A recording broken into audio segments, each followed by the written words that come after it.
ఇక అవ్వ ఇవాళ ఎంగిలి పూల బతుకమ్మ కదా, అప్పటి కాలంలో మంచిగా మీలంటోళ్ళు మంచి పాటలు పాడితే వినేది. ఇప్పుడు ఈ సిటీలలో మాకు ఏడా ఒక్క పాట పాడవా నా కోసం? శివ శివ నిందలు తుయ్యాలో, శివుడార నిందలు తుయ్యాలో, ముందుగా నిందలు తుయ్యాలో, ముత్యాల పోషమ్మ వియ్యాలో, కీర్తిలో నిందలు తుయ్యాలో, కేసరి రామన్న వియ్యాలో, రామ రామ రామ వియ్యాలో, ఓ రామ రామ వియ్యాలో, ఆ రామ ఓ రామ వియ్యాలో, అయ్యో జరమ వియ్యాలో, నా సిత్తు సిత్తుల బొమ్మ శివని మూదుల బొమ్మ, సిత్తు సిత్తుల బొమ్మ శివని మూదుల బొమ్మ, బంగారు బొమ్మ దొరికేనమ్మా ఈ వాడలోన, బంగారు బొమ్మ దొరికేనమ్మా ఈ వాడలోన.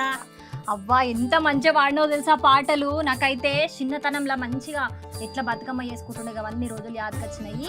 నాకు మస్తు ఊపొచ్చింది ఇలా బతుకమ్మ పండుగ వేసుకోనికి. ఇలా ఎంగిలిపుర బతుకమ్మ కాబట్టి ఇదే జోష్లా మనం సాయంత్రం వచ్చేసాయి, మనం బతుకమ్మలు మంచిగా వేసుకొని మంచిగా బతుకమ్మ పాటలు పాడుకుంటూ ఆడుకుందాం. ఏమంటావు? సరేనా? సరే, ఈ పోరానికి చూపిద్దాం ఎట్లుంటుందో. బాగా పాడానా?